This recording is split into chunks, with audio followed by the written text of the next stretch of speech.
Come on, video stream. There you go. Woohoo! I believe we are live. Okay, good. Hey, everybody, this is Jimmy Doan Show. I'm Counselor Curtis. I'm here with Jimmy Doan. Jimmy Doan, hi. It is 4 o'clock on Sunday, which means we're doing a show. It's Easter. Happy Easter, everybody. And, of course, we do it on Wednesday as well. Also, I'll post a copy of this show up on YouTube under Jimmy Doan and over on iTunes as well. And you can find us on Spotify and SoundCloud and Luminary and other great places that have great podcasts. Today is the 21st of April 2019. And thanks for joining us.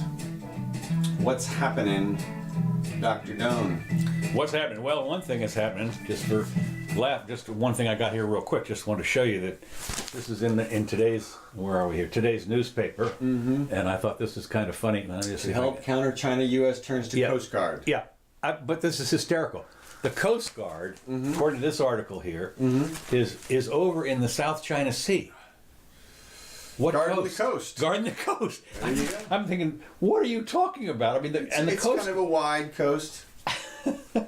Have we extended our the United States borders out to the South China Sea? Look, this just underscores how depleted our military is. Oh yeah, We need have more to money. send, we need have more to money. send these guys out in canoes, obviously. Yeah. Well, the thing about it is the Coast Guard. When you think about it, now they got guns, but I mean they have little guns. These days I bet you they have good ships. I don't know about that, but I mean most of the time they're out there chasing If the they're drug in the dealers. South China Sea, they've got like a destroyer or something. Well, it's a pretty good size if you see the picture. Yeah, look at that thing, man. That's not like a boat, okay? No, well, it's a ship. Now, Gene, what's the definition again here? We had our ship guy was on one of our buds out at the Hangar Dome. Oh, right, you mean Stitch, yeah. Well, no, it's Stitch, but their other friend, our other guy, was promoted to captain. Right, yeah. And so he was talking about ships and boats and that kind of stuff. Yeah. But all right, so what's the problem? So what are you worried about? I'm not. I just thought it was interesting that for some reason the Coast Guard. When I think about the Coast Guard, they got some pretty good rescuing surfers. You know, and they got some pretty good sized ships. Don't get me wrong.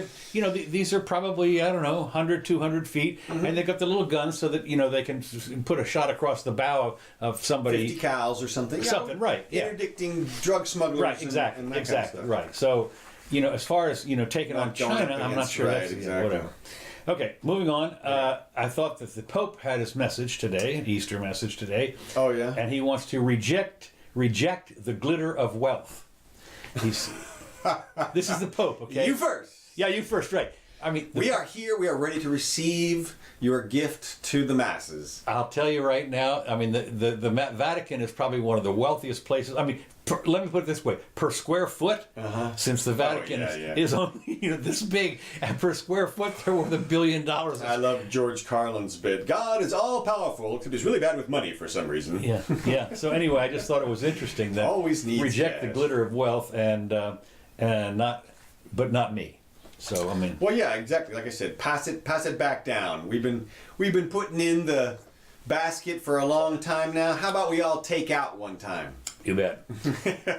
Okay, moving along. Some other stuff here. Anti-vax parents lose in New York court, face steep fines for not vaccinating.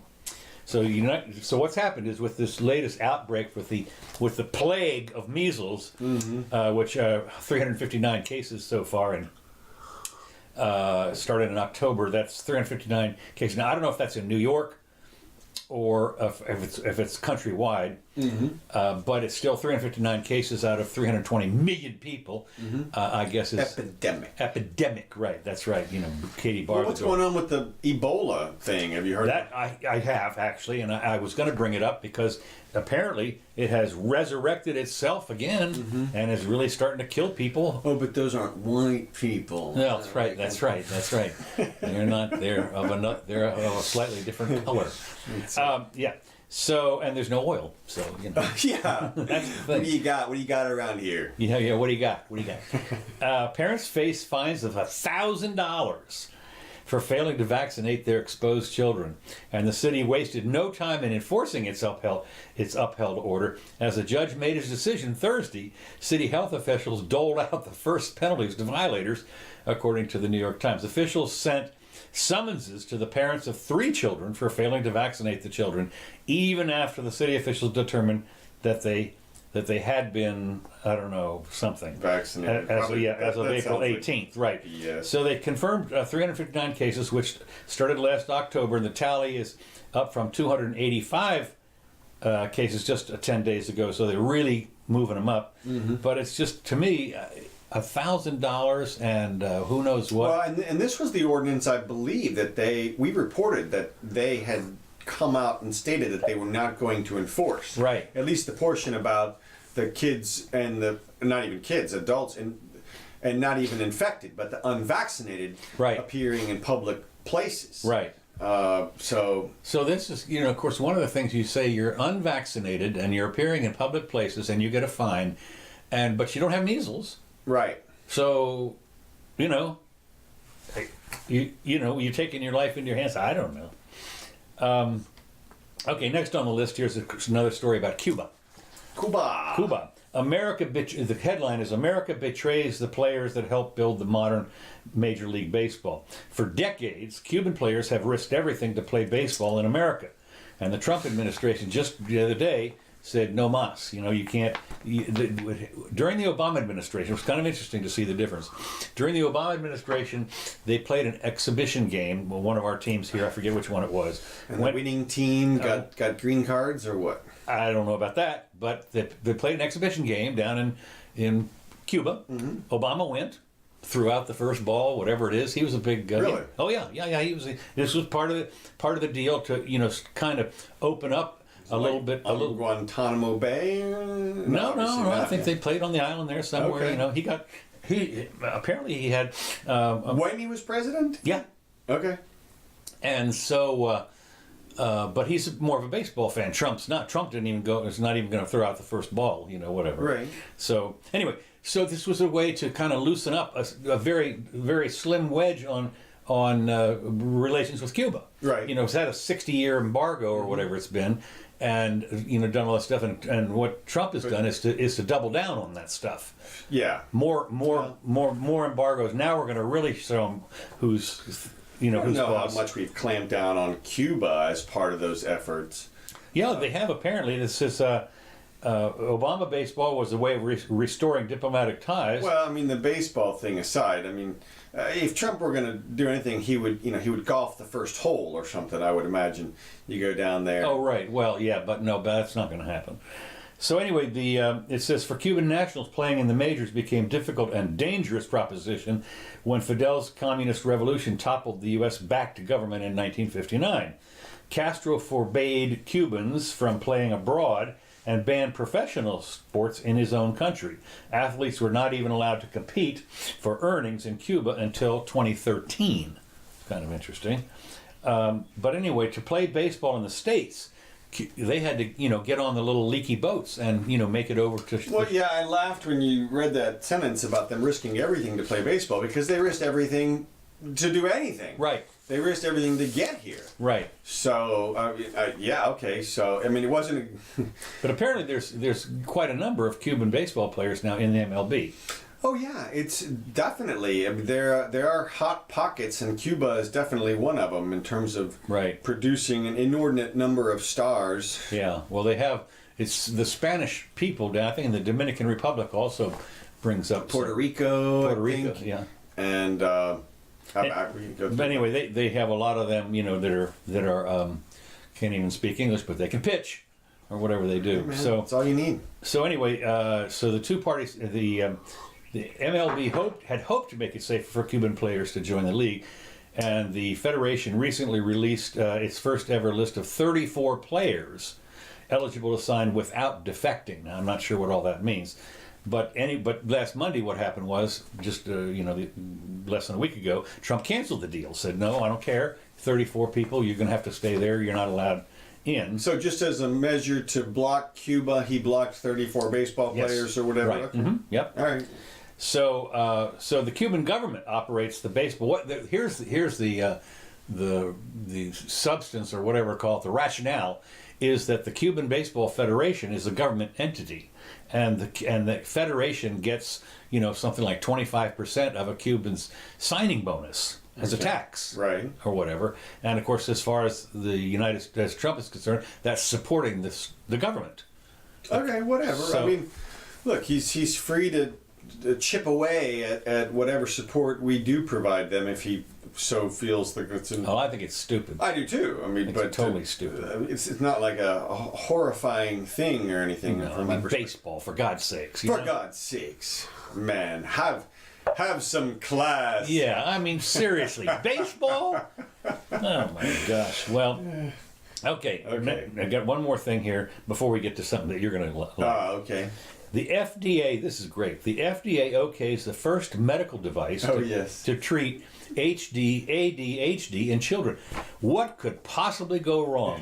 The first medical device to treat childhood attention deficit hyperactivity disorder, or ADHD, was okayed Friday by the U.S. Food and Drug Administration, designated for children ages 7 to 12 who are not currently on medication, which is, for the disorder. The device delivers a low-level electrical pulse to the parts of the brain responsible for ADHD.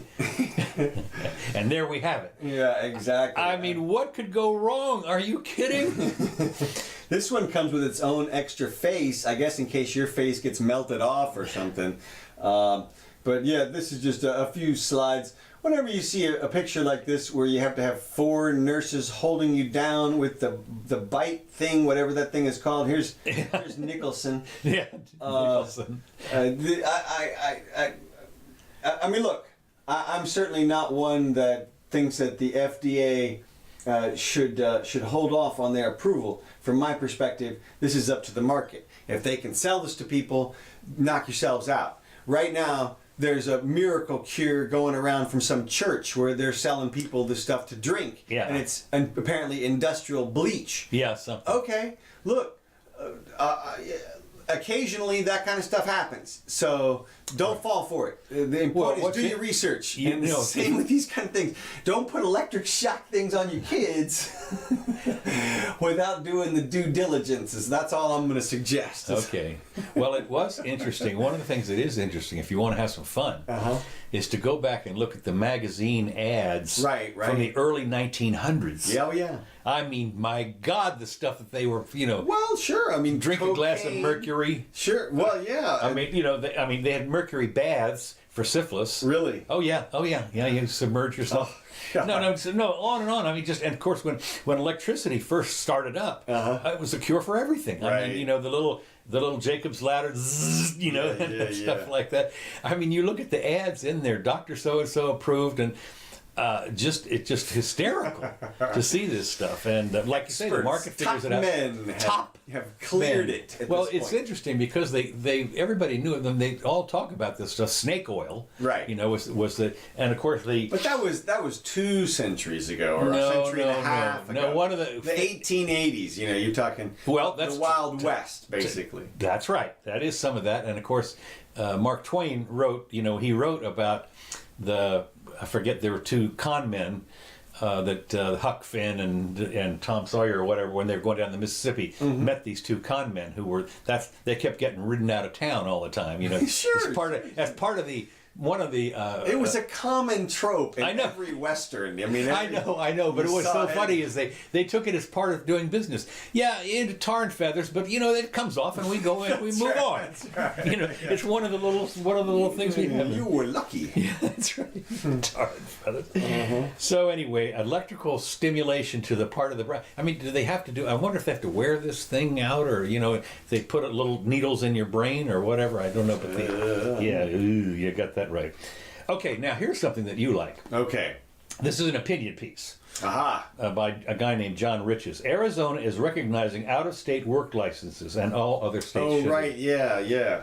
All people, regardless of geography, should have a right to earn an honest living. Barbers who leave one state to work in another don't forget how to cut hair. Real estate professionals who really don't forget how to sell real estate, nor do nurses forget how to deliver care. They don't know how to cut hair in Georgia. That's right. Well, I mean, not only that, I was asking people here we had a problem here. You call that a massage? Yeah, right.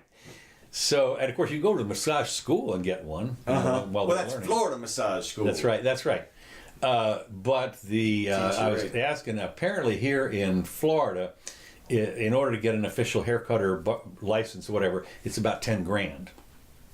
Whew. Now in California, it's closer to 20. Wow. And here in Florida, at any rate, they had a problem because there was this girl, and she sued. I think she won. All she wanted to do was braid hair. Right. And yes. they wanted her to get a cosmetology. Yeah, we covered that, right? I know. Well, years ago. We're covering it again. No. I know. I was Yeah. just. So I mean, when it came up, we were astounded, and of Yeah. course, I think, as I recall, she sued and won. Yeah, I think so. And because what do I have to know about the chemicals involved? And all I've got to do is braiding hair. Well, my guess is the Ministry of Hair has probably expanded since then. Yeah. Probably now does include braiding. And Well, I can tell you one thing, that the ministry, the Real Estate Commission, has dramatically expanded in the last 30 years.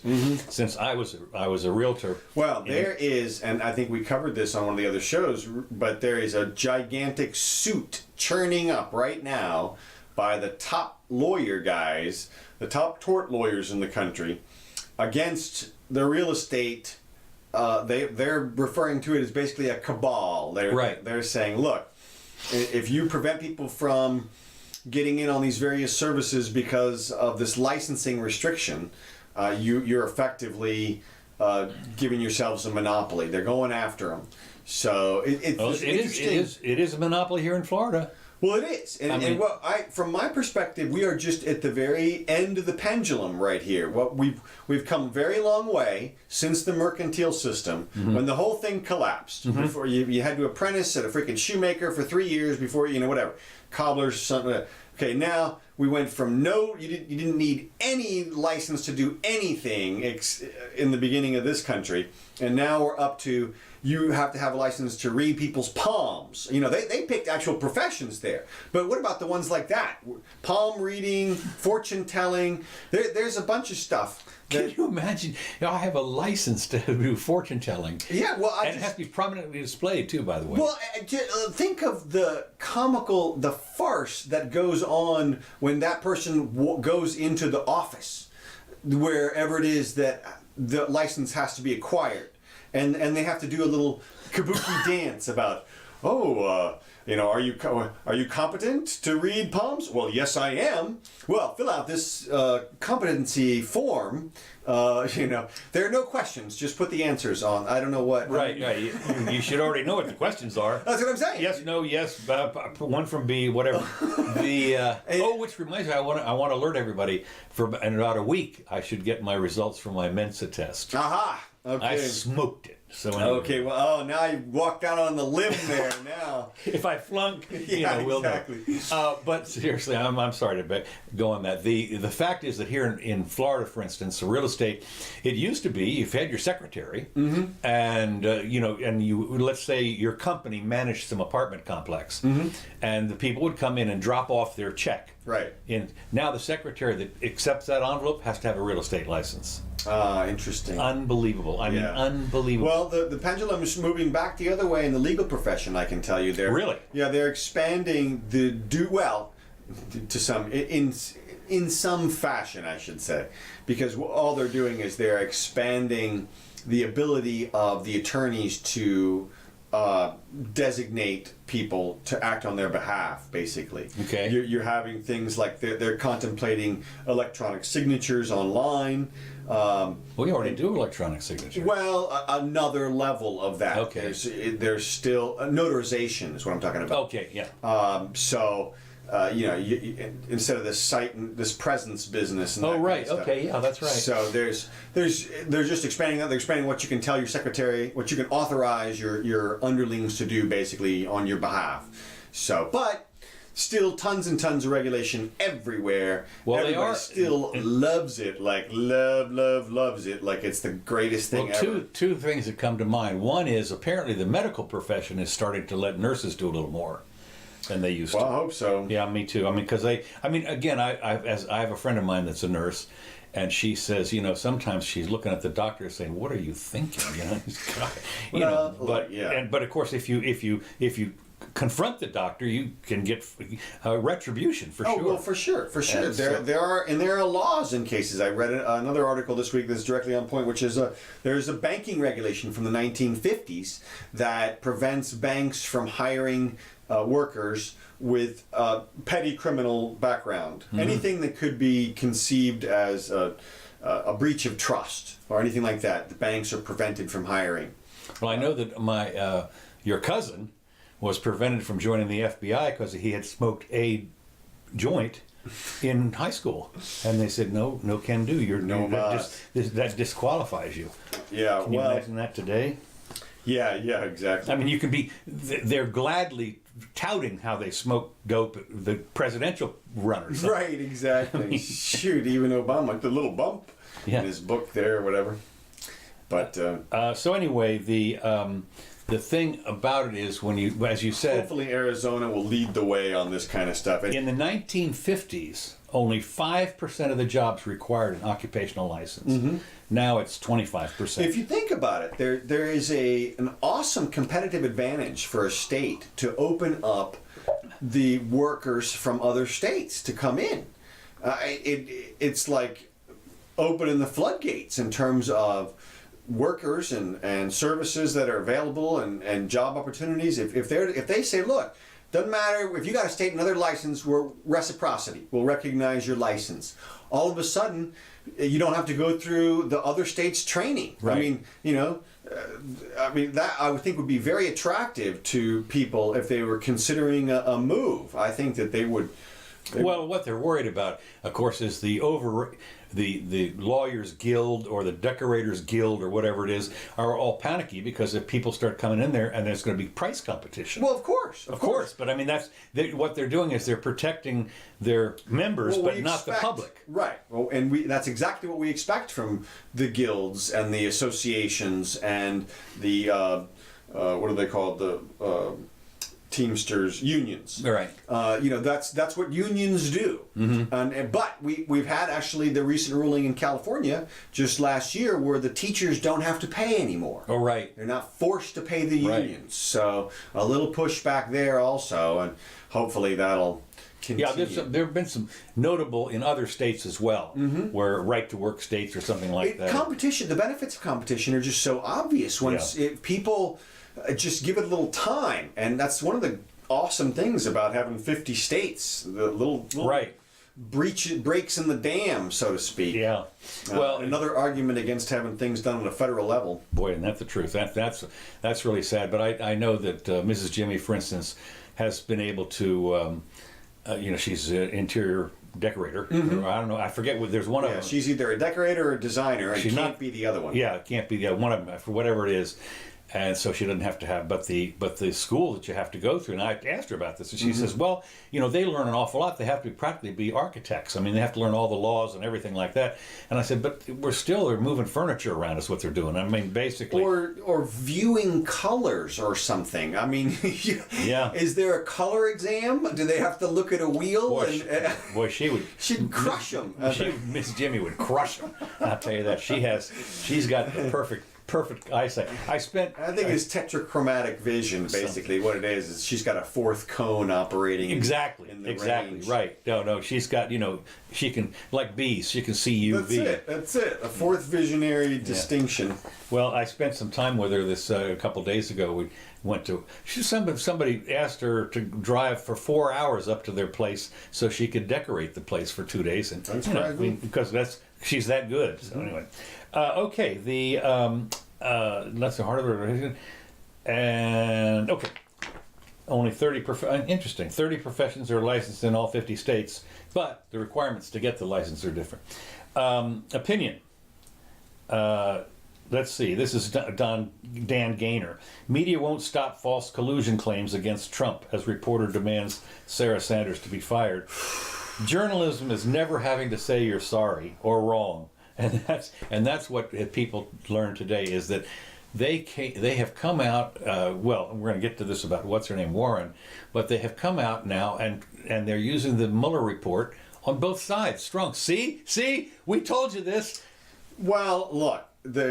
I'm sorry, but one side is right and the other side is not. Right. And the people who aren't recognizing the validity of the Mueller report or Barr's summary of it are just really, I hate to say it, but they're deluding themselves. Right. Because what's happening, I mean, look, Mueller, this is a guy who you'll recall 3 months ago, 2 months ago, was revered by the left. Okay, yeah. As the pillar of stoicism and righteousness and honesty and integrity. This was the guy who was going to take the time and cross the T's, dot the I's, do the homework, and get it right. And show also that Trump was a criminal. Well, whatever it was, yeah. Apparently, okay? So here's this report, and today their MSNBC is chasing him down in the parking lot in D.C. with a microphone. Really? Asking him, if it were any other president aside from Trump, would you have made a recommendation? In other words, clearly implying that he's biased in favor of Trump. Mm-hmm. And I've heard other people, Chris Wallace, and I mean, look, I don't put, whenever I hear somebody from CNN or any of these places do any report, I just think it's just that person. It's just one guy, as far as I'm concerned, because it is. If it's not that guy, it's the guy behind that guy or whatever. Okay. So, and he comes out and says, Barr is hiding something. Like, Barr is a Russian agent, and Mueller is a Russian agent. They're all Russians. I mean, what? Come on, man. Come on. I mean, it's so off the rails. And, like, you can see the politicians. I see the politicians. I expect them to make some hay out of this, as we talked about in the last thing. They're going to run with it whatever they can. But these journalists, the only bone I can give them in terms of their judgment is I can say, look, I guess they don't understand the way the legal system works. Right. When you get arrested by the cops, that doesn't charge you with a crime. The cops take the report that they make and they make a recommendation to the attorney down at the state's attorney's office. That attorney down there decides whether or not there's any case there. Right. And then they charge whatever case they can. And they do charge whatever case they can. Right. If they can't charge anything, they throw the whole thing out. That's what happened in this situation. Nobody ever goes back and asks the cop, well, what did you think? And that's what they're trying to do in terms of asking Mueller. He's the detective. He's not the prosecutor, so to speak. Barr is the prosecutor in this situation. So Barr is the one that gets to make the decision. So I can understand people who don't understand that legal concept thinking, oh, well, let's just go back to the source material. But the truth is, from our perspective, from a legal situation, it's over. We've made a determination. Legally speaking, he's not guilty of anything. Right. So you accept that and move on. It's like it's if he had had a trial and found not guilty, and then they said, but wait a minute, what was said by that witness at the no, it doesn't matter. It doesn't matter anymore. Like that, whatever that witness said, it's too. Well, we've seen this part of the before. trial. We saw it when Comey outlined all the stuff against Hillary, and said, but we're not going to prosecute. Well, that was different. Oh, was it? It was from a very clear perspective, and it worked because it was exactly the same thing legally speaking. Right. He was in the same position and he was prepared to make the recommendation one way or the other. But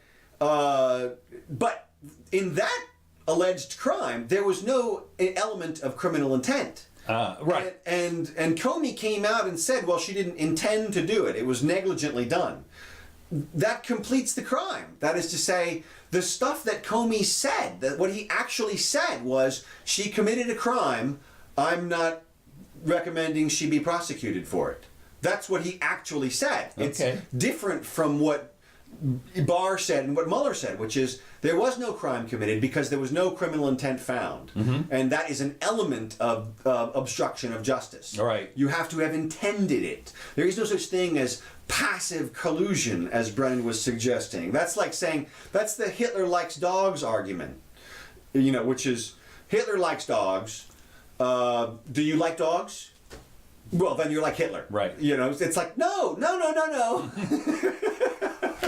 Well, The two people can be acting on the same, there can be two runners in a race that have Right. nothing to do with each other at all. right. Yeah, no, that's it. And Scott Adams talks about this time, that two people seeing the same movie come to completely different conclusions. It happens all the time. But I'm shocked at the breadth of the Trump derangement syndrome. I guess that I see. Most news organizations downplayed, ignored, or outright contradicted the conclusion of the report by Robert Mueller, and there was no collusion between the Trump election campaign and Russia to help elect him in 2016. Hey, and look, and before we get off of this, I got to say one more thing. If you're still worried in any way about Trump-Russia collusion, okay, ask yourself this question. If you were Putin and you got your puppet elected in 2016, okay, and then there were an investigation to break out concerning exactly the corruption that you knew had transpired as Putin, having done it, would you not use your puppet in the interim time? Would you not have done so? What has Trump done for Putin recently? Not much. If he's a puppet, he sucks as a puppet. I mean, seriously, he's a horrible puppet. What? If he were really Putin's puppet, we should all have our jaws on the floor at the things that had happened, like NATO disbanded day one. We disarmed the entire eastern border or something, pulled all of our troops out of Syria, all kinds of. Well, I guess we did that. I mean, there are some things that we would do that I think we should do in that instance, but Trump hasn't been big on. Nobody can say with alarm what we have done in Russia's favor, and so therefore, again. Well, one thing they do complain about is the fact that Putin and Trump went off in some secret room in Reykjavik or wherever. Yeah, but to what effect? Right, exactly. Not only that, to what effect, and of course, somehow the idea is that when you have two leaders, they're supposed to display everything that they said to each other. I'm with you. Look, but even assuming the worst case scenario, I'm assuming there's a P tape and there's secret lovers and whatever else it is, whatever else it is. We would have seen or should have seen much more action pro Russia by Trump up till this point, wherein the entire thing could have been lost. The entire scheme could have been blown wide open last week if Mueller had come out and said there was collusion. Right. And if there was, that's the theory that we're working under, then he would have presumably found it, or at least been more sure about it. God knows he had enough resources. I mean, was it $40 million or something? And hundreds of depositions and everything. Yeah. If you can't indict a ham sandwich. Right. And Trump is a ham sandwich, if there was ever a ham sandwich. Right. So, swing and a miss. Yeah, that's for sure. So, anyway, the MSNBC anchor Nicole Wallace accused Barr of trying to shape the coverage because he spoke to reporters before the Justice Department published the Mueller report. She was joined by many others in the media who decided access to newsmakers was bad if they countered the anti-Trump narrative. The coverage, and as one guy says here in his opinion, the coverage didn't go downhill from there; it fell off a cliff. Yeah, I thought that was cute. Well, moving on though to another person, our friend Elizabeth Warren on impeachment. Warren just stole the show from her dodging Democratic rivals. The Massachusetts senator's forceful call to begin the process of removing Trump set her apart from the primary crowd. And of course, one of the things that I find interesting, and I put as a note in here, two things. First of all, she's a senator, and of course, the impeachment business is in the House. Right. So, whatever, shut up, bitch. And but I'm saying this is her campaign anchor. It's just the same as Trump's was the wall. I mean, Trump started with the wall. He went through with the wall. I mean, but the problem is this one sucks. I know it does. But what I'm saying is, this is her anchor. This is what sets her apart. I think we should impeach him, and so this is like her third attempt at an anchor. I mean, she did the Housing for All was last week or last month. Is that right? Yeah, remember she has a big housing program, and what was her other thing? I mean, was it reparations or something? I mean, she's swinging for the fences at this point. And this is just another one, and that's what this sounds like to me. This is flailing, is what this sounds like. Because look, the problem with this attack is it's a variable target. Things could get way better. What if Trump proposes? And this is something that I would do if I were Trump, if from a political standpoint. If you wanted to win in 2020, you would go over to the Democrat side, pick a subject that one of them really likes, and offer to make a bill with them, like. Draw it up. Let's get this subject done. Whatever it is your pet subject is. Mm-hmm. You know, Elizabeth, you want to help the Native Americans? How about we propose this thing and try to get one of them to go in on something with you. Or if they don't, you get to wheel out this thing that says, look, I offered them X, Y, or Z. And well, we just saw that though. What was it, just recently when something came up and Trump called him on it. the sanctuary cities. Yeah, sanctuary. You're right. Yeah, no problem. Hey, we got you want? Well, and Buttigieg actually said send them on. Yeah. Send 30,000 of them to South Bend. I which think is even like- here in Gainesville they were talking about maybe we'll take some. Of course, what you want to know is how many. Give me a number. Well, I mean, they're not going to put 10,000 on a bus or anything. Give me a number. We'll see. What's fair? But I don't think Warren. I think she's going to have to abandon this and her shot at the presidency before too long. This is just Trump's biggest weakness is the economy, and there's nothing in this impeachment. What are her accusations? Did you see the little clip of AOC this last week when she called for impeachment? No. She was on a radio show and she said, absolutely, I'm for impeachment. And they said, what are your top 3 reasons you would impeach him for? And she only got 2 out. And it was like, it was obstruction. It was just like this blanket, and then the other one was, I don't know, emoluments or something. Emoluments, right? It was okay, and then that was it. That was all she could think of. And this is the same kind of thing. What high crime are you talking about? Obstruction of a crime that never was committed? I mean, I understand there's a legal theory that you could theoretically do that, but good luck selling that. Good luck selling that in both houses. Right. And, I mean... Yeah, really, that's the thing, because you don't... The definition of high crime, they can make it anything. of course. You know, that's he the ties thing. his shoes wrong. Well, We're going to the impeach. problem is the word misdemeanors, which is in the stupid Constitution. And there's a change in lexicon since then. In our parlance, in legal parlance today, a misdemeanor is a minor crime. It's a little tiny thing, Mr. Luthor. But in the old days, it was in some ways associated with a gross malfeasance or something. Okay. And so now it's in the Constitution. So now they go, well, look, if he commits a misdemeanor, that's the same thing. It says high crimes and misdemeanors. And but it's no. It's not misdemeanors like stealing a piece of gum misdemeanor or something like that. It's different. You ran a red light. Exactly. But they can totally make that confusing line and draw it all day long because the word's there. Confusopoly. So anyway, the party elders, they say, of course she's old, have warned her against overreaching. Yeah, this is another one. What's she gonna do? Beat the drum, so to speak, Yeah. until they can't rally around her in this effort.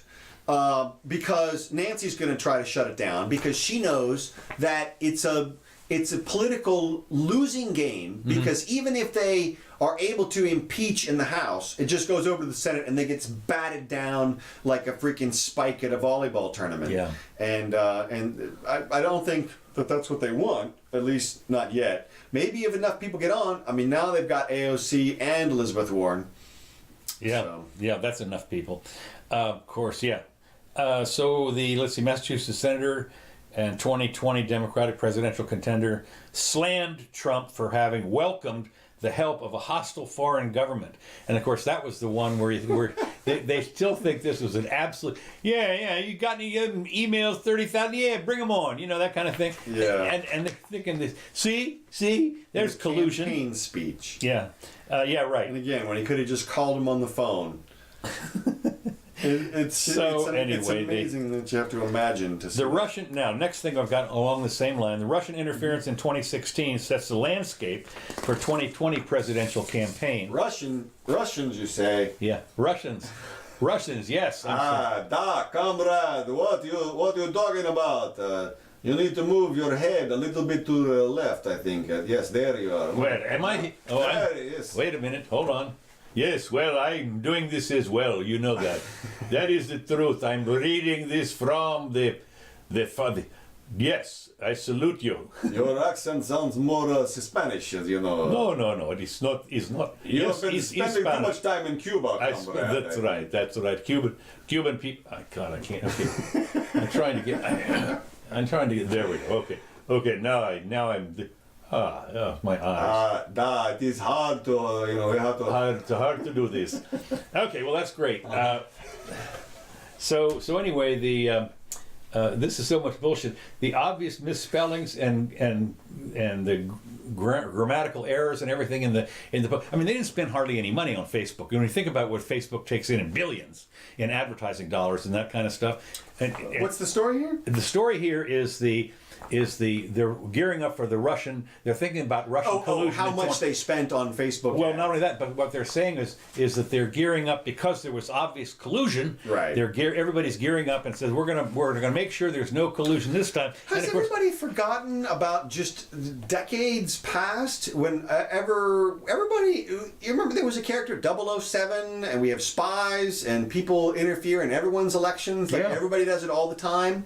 and of course, the way they did it has been explained. It was the clumsiest way you can possibly imagine. I mean, this time, that's what I'm saying. But I mean, you look at this and you think, who are these jokers that can't even spell correctly? It's obviously you just look at the post and you realize it's a scam or it's bogus. I mean, look, you have to. From my perspective, the level of sophistication fits perfectly because what happened is the online universe came online about 2010 or 2008, really, when the iPhone was proliferated. And so people have been moving on to this new platform in droves. The experts are young people. Yeah. They're 24-year-olds. Right, and so exactly. they came to the old people and said, listen, look, I'm a genius, and I can tell you that there's going to be millions of people looking at these things. We call them memes. And the old guys were like, huh? Okay. Well, do one of those and put it up there, or, put the meme on the internet, or whatever. I mean, so it's a combination effort. That's why, and also they're targeting people even younger than themselves. The 24-year-olds are like, the 16-year-olds will love this, and they'll go tell their parents, vote Trump or something. Or other way, yeah. Yeah, so and also I think it was an information gathering. I got to believe that the vast majority of online intelligence right now is information gathering, where they're just trying to get demographics of everybody and try to figure out, because that's where the power is. If you can figure out how to influence people with some ideas. Yeah. Then, well, like you say, but it is also it's a purview of the young. I was reading an article where the FBI has arrested this guy, 24 years old, because he came up with some malware that infected a bunch of stuff. But this was like 6 years ago when he was 18. yeah, he's a kid. I mean, he's a kid and he's a genius, obviously. Right, yeah. I mean, they were talking about this thing, and apparently they're going to let him off if he confesses or finds out a way to not do this again or something. But he came up with, obviously the guy can program in hex or whatever it is, at the machine level, and so I just think it's interesting. Okay, moving on. Florida man, here another Florida story here, arrested for threatening members of the U.S. Congress. U.S. officials arrested a South Florida man on Friday for leaving racist and obscenity-laden voicemails with 3 Democratic members of Congress that defended U.S. President Trump and directed ire at U.S. Representative Ilhan Omar without mentioning her name. So this guy from, I don't know what without mentioning her name. Yeah, right. The Somali somebody, I don't know. Anyway, his bail was set at $25,000. He's suspected of recording threatening messages on Tuesday on the phones of U.S. Senator Cory Booker and other people, according to a criminal complaint filed by prosecutors. Now, my question is this. Does this really, I mean, he's here in Florida and he calls up No. It doesn't. That's what I'm saying. But here's 25,000. I mean, what? Well, here's the way this works. Okay, tell me. Okay, the end of your sentence was, does this constitute a crime? Right. Because it's just words. Right. And the answer is no, it doesn't. That doesn't matter. It doesn't matter. No, because I'm Sheriff Joe or Prosecutor Bill or whatever, and I'm going to say, go arrest that guy and put him in jail. And we'll figure it out in about 30 days when he gets appointed a lawyer. Mm-hmm. And in the meantime, we'll teach him a little lesson about leaving voice recordings on the thing. And we'll investigate to see if he has taken any substantial steps towards actually making this stuff happen. Mm-hmm. Like, they do a credit card check, find out the guy's been down, stockpiling weapons and ammunition for the last 6 months and downloading demographics and I don't know, architectural designs of the Capitol or something. Then you keep him in jail.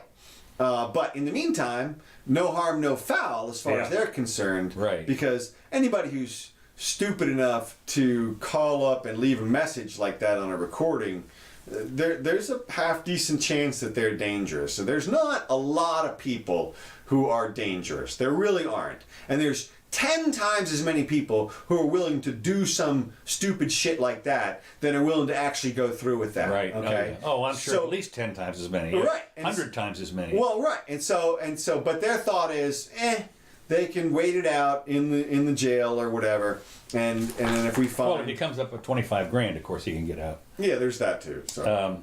So now moving on to Venezuela. Okay. Hey, I even have a. Do we? Oh, thank you so much. This is your favorite spot there. Yeah. There's Hugo posters. Yeah. The National Assembly head. Now, this is the guy. The National Assembly is different from from Maduro's puppet people, whatever it is, whatever that Congress is. But the National Assembly has thought that Guaido is president, along with 50 countries or whatever it is. The National Assembly had launched a challenge to Maduro's authority in January, and he declared himself acting president. Despite the support of 50 countries, including the U.S., Guaido has been unable to dislodge Maduro, and who retains the backing of the military. Duh. Okay, that's good luck on that. What they want to do is he wants to have the Million Man March or whatever it is in Caracas, I think. And so we call on the people of Venezuela to take part in the biggest demonstration in the country's history, May 1st. We call on the people of Venezuela to take part in the biggest slaughter of, Yeah, right, exactly. Well, so they get 1 million people in Caracas Central Square or whatever the hell it is. What could go wrong? You got the military armed to the teeth. This is a desperate effort at a coup, basically. Right, a coup. And the question is, he doesn't care if it gets nonviolent, I would assume. I presume he's convinced himself that if he becomes the premier, that whatever the cost, it was worth it. Right? Yeah. Because he's urging people to go down there. Now, I guess is he going to lay out a plan for how this exactly happens? That is, do they storm the Bastille? Yeah. Is it the White House? Where is the guy? Oh, well, he's in the, I forget what it's called. Let me see. It's called the, that's the biggest and interesting supporters of rallying Caracas. I forget what the name of the. There's a Capitol House. Yeah, right? And I forget it has a name like the White House, only it's not that. I forget. Monticello or something. No, I forget. Well, that's Jefferson's. Yeah, right. Vizcaya. Yeah. And so if he urges them to go do that, this is it. It's coming down. Exactly. Check your watches, folks. It's coming down. Well, that's May 1st, so we'll see. I guess that's some kind of a special day down there, or whatever. Oh. Okay, moving on to my last item. Okay. Which I thought was kind of interesting. Joe Biden will announce his presidential campaign next week unless he doesn't. But he probably will. The leading option for a post-video round. What he's done is he's made a video already that he's going to show. I don't know how or when or what. Maybe it's going to be on Facebook or something about why he's running for president. Apparently that's been leaked that he's going to announce he's going to play this video.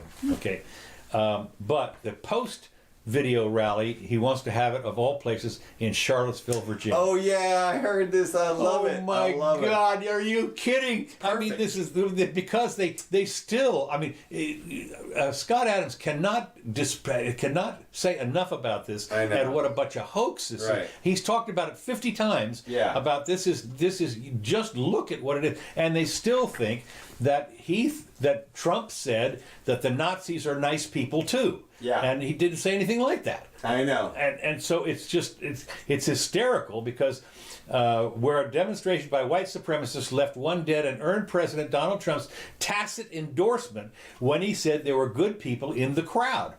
And of course Here's the quote right here. If you haven't seen it, this is an actual quote from the Trump speech, and it tells you right here. I'm not, here in the second highlighted red line paragraph, I'm not talking about the neo-Nazis and the white nationalists, because they should be condemned totally. Even in Trump language there, he's got the totally afterward. right. But you had many people in that group other than neo-Nazi and white nationalists, okay?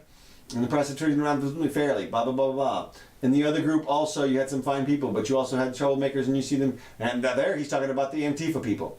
So, black outfits and the helmets and the baseball bats. So, there it is. Check your facts. Yeah. So we'll see what happens, whether or not. Here's what I would do.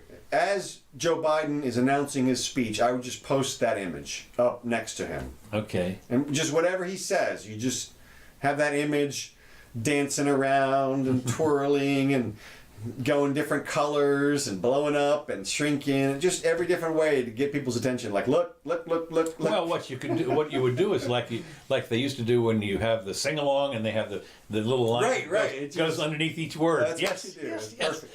That's what All right, you that's all you got? do. That's it. Okay, I got a couple things. Good. We still got plenty of time. Yep, okay. All right. So, I went over, we had yesterday here, you will recall, a concert in town. Yes. This is a picture of Florida Field. At the concert, they put a floor down and added, I don't know, maybe 10,000 seats. They must have been 100,000 people at this concert. It was... It said in the paper 75,000, but that's... Okay, could be. Fine. Anyway, lots and lots of people. It was great. One thing I want to say is this. We've been talking a lot about... Now, who was... This is Garth Brooks. Oh, Garth Brooks. Okay, numero uno, whatever. Right, selling solo artists. $100 tickets. Yeah. So yeah, $7.5 million for this is $75,000 and $100. Anyway, what happened at this concert? There's a problem that has been going around. People have recognized for a little while, and that is the bathroom problem. The bathroom problem is, what do we do about the trans situation and Oh, really? Well, you've seen it from Charlotte. They had the bathroom ban. Everybody freaked out in North Carolina because Trump came out and said we don't want guys going in the girls' bathroom. Even if they're now girls and that kind of stuff. All right, here's what I'm going to say. Nobody has to worry about this problem. Okay. Because the girls have decided that it's perfectly okay to use guys' bathroom at this point. Okay. The bathroom at this facility, each bathroom has maybe 40 stalls, and you can stuff like 150 people in each bathroom. They're so large. Mm-hmm. And I say stalls, it probably has 40 urinals and like 5 stalls in the men's bathroom. Okay. Okay. In the men's bathroom last night, with 100 guys in the bathroom, there were at least, at any one given time, 40 girls in the bathroom as well. Really? Or, yeah, probably more. And they were just standing in line for the stalls. Stalls, right. And they just didn't care at all that there were guys just right next to them using the urinals. Yeah, right. And it was like total Japan style there. Okay. And so it was hilarious, and they just constantly went in there, and every once in a while, like a police officer would come in and take like a group of them out, say y'all can't be in here, and they would all go oh, and then they would walk out, and then they'd literally walk right back in the other side, like 10 seconds later, and all the guys would let them go in front. So the girl would just literally walk right back up to the front of the line, and then go again. So girls are obviously comfortable using the men's room at this point.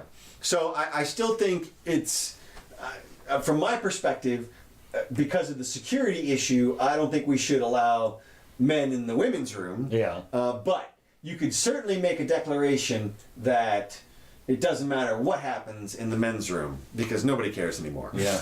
Well, okay, I can understand. That's good. So interesting. I just thought it was hilarious. Everybody else did too. We did well, though. We parked cars on the lawn. Heck yeah. Okay. Mexico is upset because there's a group of armed men on the border. Well, they're the vigilante people. I know. And I'm glad you clarified that because it's a border. Right. What defines a border is that there are armed people on it. Right. Well, they did. That's what a border is. Well, it's interesting because I think our guys went down and arrested them. They did. Yeah. We did. Because we're not going to have other people guarding our border. No, you don't want to. No, not people that actually. Well, what they did is they found. We will protect our border from protection. Right. Exactly. That's right. It's the official people with the badges that get to protect, but nobody else. If you want to protect you, even if you're on your own property. Well, yeah, which I don't mind, but I think it's hilarious. Well, it is. Because one of the things they found out when they arrested these guys, apparently several of them were ex-felons and weren't supposed to have a gun. Oh, that's funny. Yeah, so they charged him with that. Well, it's mandatory minimum 3 years around here for that. Violent protests in Ecuador over the Assange arrest. Really? Yes. Okay, violent how? Well, I saw people throwing Molotov cocktail type stuff. Whoa. Overturning car type, fire hose type thing. Now, it could have all been in one area at one time because the camera angle that I saw was one spot. So it could have just been one incident, but it definitely looked like a mob sort of protest. Like some people went down there to kick some ass. And so what were they protesting? They were upset. The accusation was that the president, the new guy, had betrayed them in some way. Oh, okay. By allowing Assange to be carted off. Right. He was acting as a puppet of the United States or whoever else. And so, now this is headline information here. Right. Dig deeper. Grain of salt. Yeah, totally. But I just thought it was interesting. I didn't have any idea that the Ecuadorian people were in some way invested in was it Ecuador or what Guatemala? Did we see? Was it Ecuador or Guatemala? I can't believe I'm messing those up. It would be. Sorry, Mrs. Wills. Yeah, Ecuador would have been the place for it because that was the guy that. He was in the Ecuadorian embassy. Okay, I did notice that he did come out and accused Assange of doing all kinds of nefarious things in the embassy.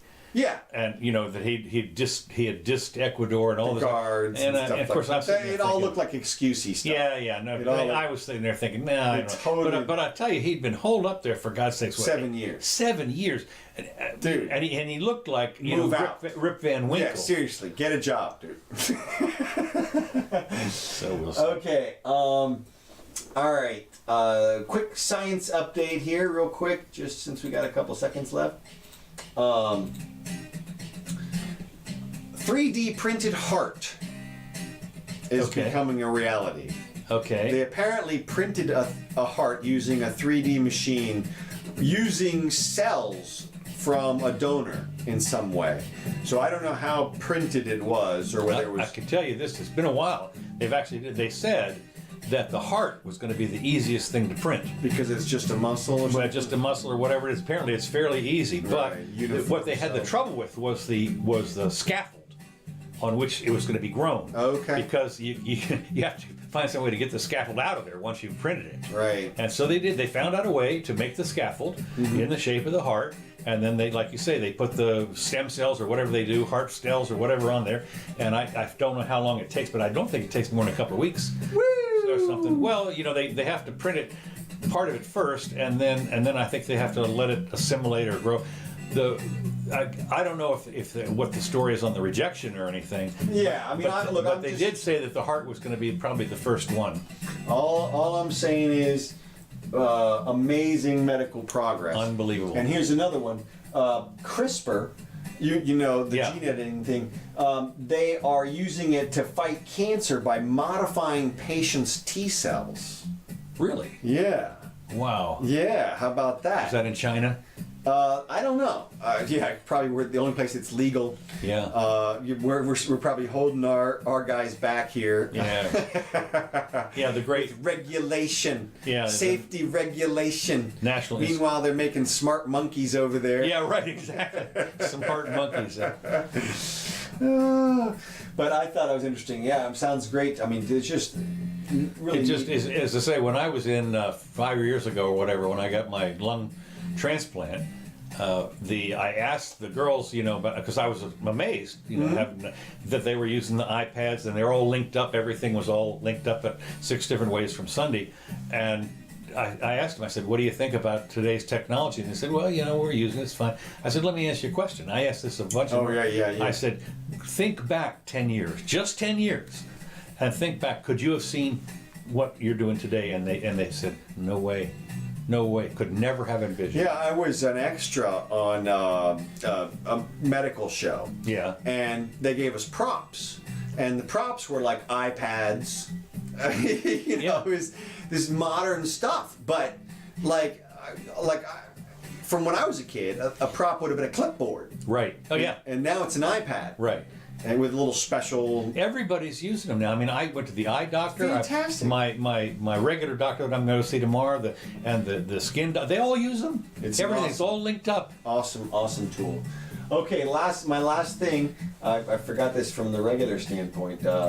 So there is a farm outside of Lansing, Michigan, that it is a Christian family owned farm, Okay.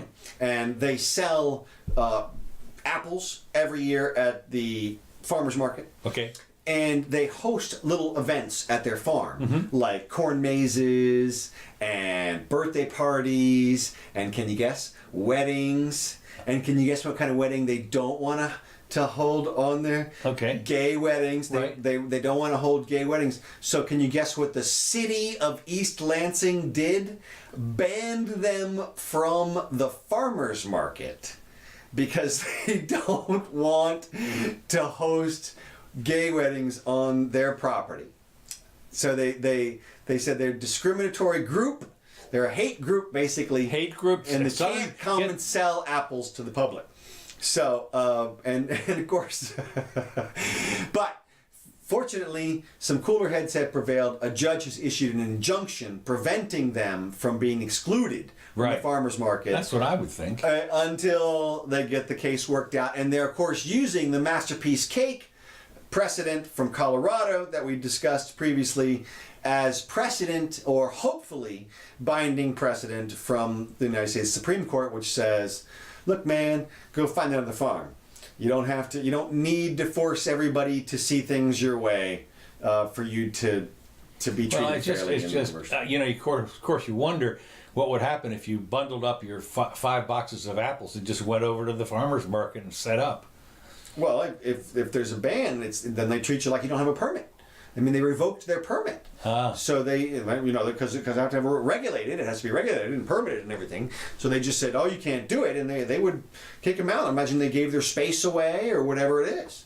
So what are you going to do? You can't do anything except for fight it legally, which they are, and it's working. So just as an aside, but it's just interesting to note the two forces. So we have municipality attacking a Christian group because of this general discrimination concept out there, and because gay people are a protected class. well, right, but it's like it's too far an extension of the right. It's like it would, the reverse of it would be if you said, well, these white people are offended by I don't know, whatever. So you have to stop doing it. You know, you can't cook chicken or something. I don't know.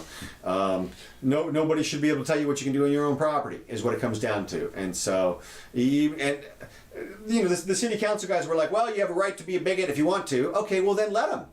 Yeah. But no, they didn't. They shut them down. So, but they'll be fine, I guess. So we'll see. All right. We'll report maybe later. You never know. So, time to leave. Hey. We'll be back Wednesday. That's right. Thanks for joining us, everybody. This is Kevin MacLeod. These tracks, all this music brought to you by Kevin MacLeod. We thank Kevin for letting us spread his artwork around. And please join us on Wednesday. We'll be back at 4 o'clock live right here on George Elmore's Facebook channel. Or you can find us at the red other locations as well. Well, the other thing is, don't forget to like us and send the link to your friends, for God's sakes. We need a couple more downloads. We're actually going way up now. This is great. Hell yeah. Yeah, we're killing them on Libsyn. So, and here, pick up a copy of my book. This on Amazon, free public, for your reading pleasure. Very cheap, I think. All right. We'll see you next time.